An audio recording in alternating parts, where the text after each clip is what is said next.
جنات کا بسیرا۔ السلام علیکم۔ نصیر احمد آپ کے لیے ایک نیا واقعہ لے کر حاضر ہے۔ آج جو واقعہ میں آپ کی خدمت میں پیش کروں گا مجھے ایک دوست نے سنایا تھا، اور بقول اس کے یہ ایک سچا واقعہ ہے۔ آئیے یہ واقعہ اسی کی زبانی سنتے ہیں۔ آج سے کافی عرصہ پہلے کی بات ہے کہ ہم پشاور میں رہتے تھے۔ ہمارے پڑوس میں ایک فیملی رہا کرتی تھی جن کا ایک ہی بیٹا تھا، اور وہ بہت خوبصورت تھا۔ اس کی عمر تقریباً 18 سال تھی۔ وہ کالج میں پڑھتا تھا۔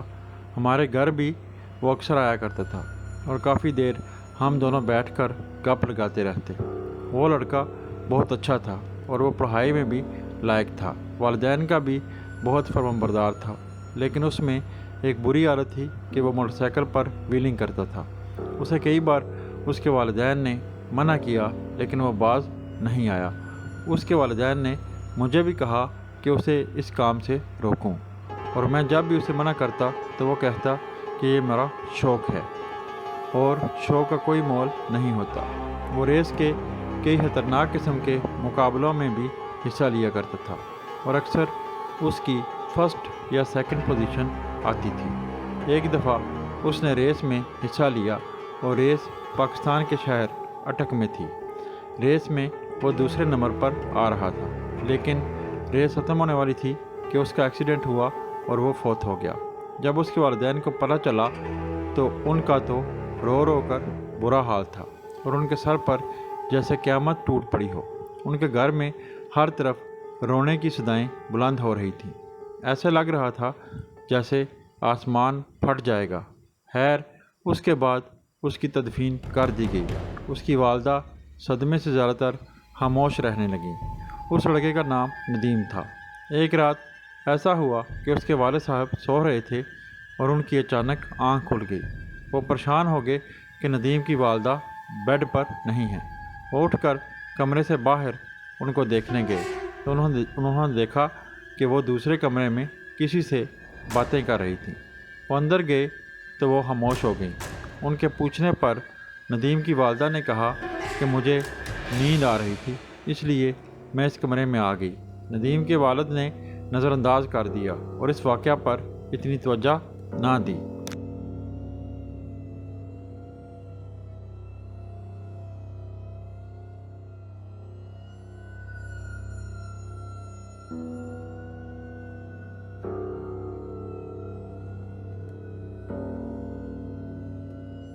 کچھ دنوں کے بعد پھر ایسا ہی ہوا۔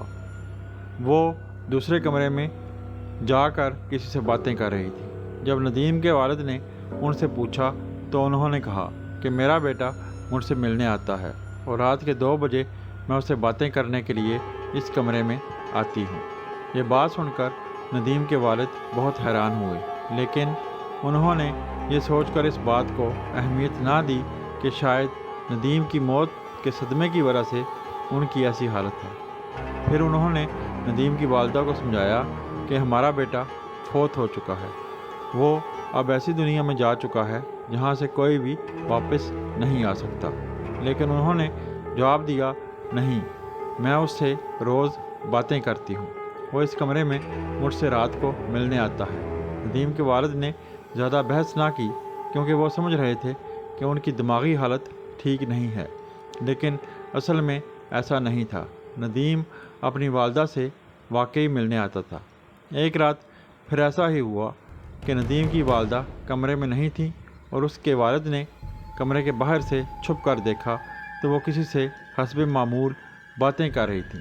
انہوں نے دیکھا کہ بیڈ کی ایک سائیڈ ہل رہی تھی، جیسے کوئی اس پر بیٹھا ہو، لیکن وہاں پر کوئی بھی نہیں تھا۔ انہوں نے جب یہ سب دیکھا تو وہ ہکے بکے رہ گئے اور بہت خوفزدہ ہو گئے۔ وہ سوچنے لگے کہ آخر یہ سب کیا ماجرا ہے۔ وہ سب ان کی سمجھ سے باہر تھا۔ ایک دن وہ اپنے ایک دوست سے ملنے کے لیے گئے، اور اس نے ان سے ایک حیران کن بات کہی۔ وہ بولا کہ اس نے اکثر ان کے بیٹے کی شکل سے ملتا جلتا شخص ان کے گھر کے باہر دیکھا ہے۔ ندیم کے والد نے پھر ساری بات اپنے دوست سے کی تو وہ بہت حیران ہوا، اور اس نے کہا کہ وہ ایک عامل کو جانتا ہے اس کے پاس جا کر پوچھتے ہیں کہ آخر یہ سب کیا ماجرا ہے۔ دونوں نے اگلے دن ہی اس عامل کے پاس جانے کا پروگرام بنا لیا۔ دوسرے دن وہ عامل کے پاس گئے اور اس کو ساری بات بتائی۔ عامل نے حساب لگا کر بتایا کہ اصل میں وہ آپ کا بیٹا نہیں ہے اور وہ کوئی ماورائی مخلوق ہے جو کہ ندیم کی شکل میں آپ کی بیوی سے ملنے آتی ہے اور وہ ان کو اپنا بیٹا سمجھ رہی ہیں۔ وہ مخلوق کسی کی بھیجی ہوئی ہے اور اس کا مقصد آپ دونوں کو جان سے مارنا ہے۔ اور اس عامل نے ایک اور حیران کن بات بتائی کہ ان کے بیٹے کو بھی اسی مخلوق نے مارا تھا، یعنی کہ اس کا ایکسیڈنٹ قدرتی طور پر نہیں ہوا تھا بلکہ جنات کے ذریعے کرایا گیا تھا۔ عامل نے کہا کہ آپ دونوں کی جان کو خطرہ ہے کیونکہ آپ کے بیٹے کی موت کے بعد آپ دونوں کی باری ہے۔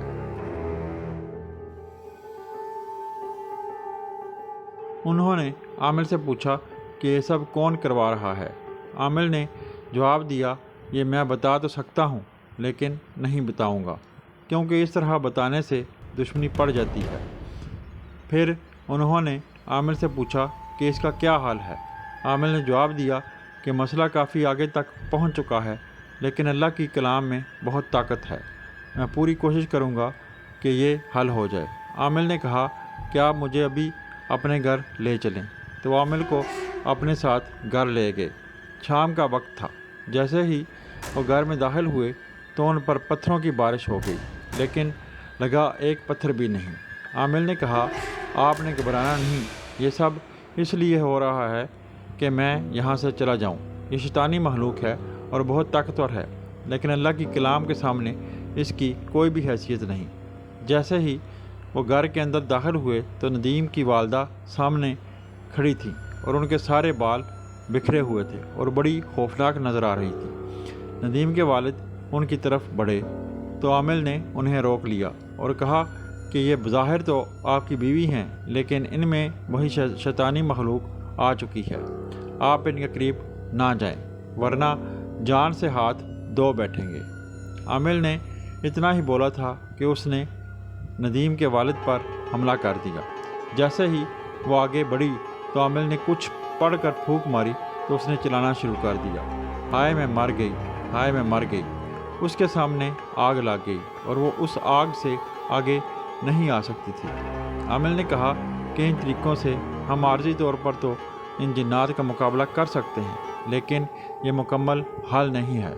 عامل نے کہا کہ مجھے اس مسئلے کو حل کرنے کے لیے کچھ چیزیں چاہیے ہوں گی۔ عامل نے ان کو وہ چیزیں لکھ دیں اور کہا کہ یہ آپ فوراً جا کر بازار سے لے آئیں۔ ندیم کے والد بازار چلے گئے۔ ان کے آنے تک ندیم کی والدہ کی طبیعت ٹھیک ہو چکی تھی اور وہ مکمل طور پر ہوش و حواس میں تھیں۔ عامل نے کہا، مجھے ایک چھری چاہیے ہوگی۔ ندیم کے والد نے عامل کو چھری لا دی اور عامل نے کچھ پڑھ کر چھری پر پھونک ماری اور ایک بڑا دائرہ لگایا اور ندیم کے والد اور ان کے دوست سے کہا کہ آپ اس دائرے میں آ جائیں اور چاہے کچھ بھی ہو جائے آپ نے اس دائرے سے باہر نہیں نکلنا۔ وہ دائرے میں چلے گئے۔ عامل نے بیٹھ کر پڑھائی کرنا شروع کر دی۔ کچھ دیر ہی گزری تھی کہ اتنی خوفناک آوازیں آنا شروع ہو گئیں کہ انہیں سن کر کسی کا بھی دل لرز جاتا۔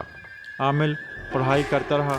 تھوڑی دیر بعد رونے اور چیخنے کی آوازیں آنا شروع ہو گئیں۔ چیخنے کی آوازیں تو اتنی بلند تھی کہ کوئی بھی انسان انہیں برداشت نہیں کر سکتا تھا۔ بہت ہی خوفناک منظر تھا۔ پھر اس عامل نے کسی سے باتیں کرنا شروع کر دیں لیکن سامنے کوئی بھی نہیں تھا۔ عامل نے کہا کہ تم انہیں کیوں تنگ کر رہے ہو؟ انہوں نے تمہارا کیا بگاڑا ہے؟ تم نے بھی تو کل کو مرنا ہے اور پھر مرنے کے بعد کیا جواب دو گے؟ تم نے ایک انسان کی جان تو لے لی ہے، تمہیں یہ سب کر کے کیا ملا؟ عامل نے کہا، اگر تمہیں کسی نے باندھ کر مجبور کیا ہے تو میں تمہیں آزاد کروا دیتا ہوں، تم انہیں چھوڑ دو۔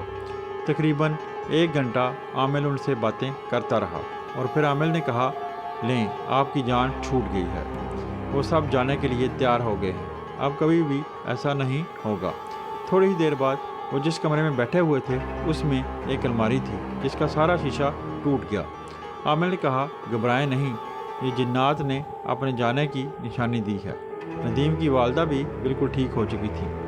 ندیم کے والد نے عامر کا شکریہ ادا کیا۔ کچھ دنوں بعد انہوں نے ندیم کی والدہ کو ساری بات بتائی تو وہ بہت حیران ہوئی کہ ایسا بھی ہوتا ہے۔